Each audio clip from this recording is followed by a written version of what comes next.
భారతదేశ ఆధ్యాత్మిక కేంద్రాలలో తిరుపతికి ఒక ప్రత్యేక స్థానం ఉంది. వేదకాలం నుంచే తిరుమల క్షేత్ర ప్రాముఖ్యత గుర్తించబడింది. కంద పురాణం, వామన పురాణం వంటి ప్రాచీన గ్రంథాలలో దీని ప్రస్తావన కనిపిస్తుంది. ఈ ప్రాంతం కేవలం ఒక పుణ్యక్షేత్రంగానే కాకుండా శతాబ్దాల చరిత్రను తనలో నిక్షిప్తం చేసుకున్న ఒక జీవన సాక్ష్యంగా నిలుస్తుంది. తిరుమల ఆలయాన్ని చోళులు, పాండ్యులు, యాదవులు వంటి అనేక రాజవంశాలు అభివృద్ధి చేశాయి. వారు ఆలయ నిర్మాణానికి విరాళాలు సమర్పించి శిల్పకళకు నూతన దిశను ఇచ్చారు.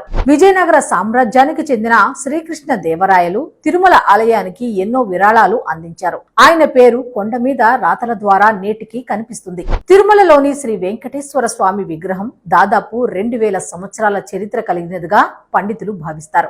ఆలయంలో నిత్యం జరిగే సుప్రభాత సేవలు, సహస్రనామార్చనలు కొన్ని శతాబ్దాలుగా కొనసాగుతున్న సంప్రదాయాలు. బ్రిటిష్ పాలనలో కూడా తిరుపతి ఆలయ గొప్పతనాన్ని గుర్తించి 1932లో తిరుమల తిరుపతి దేవస్థానం బోర్డు ఏర్పడింది. మొదట బలిజ గ్రామంగా ఉన్న తిరుపతి ఆలయ మహిమ వల్ల వాణిజ్య కేంద్రంగా, ఆ తర్వాత నగరంగా అభివృద్ధి చెందింది.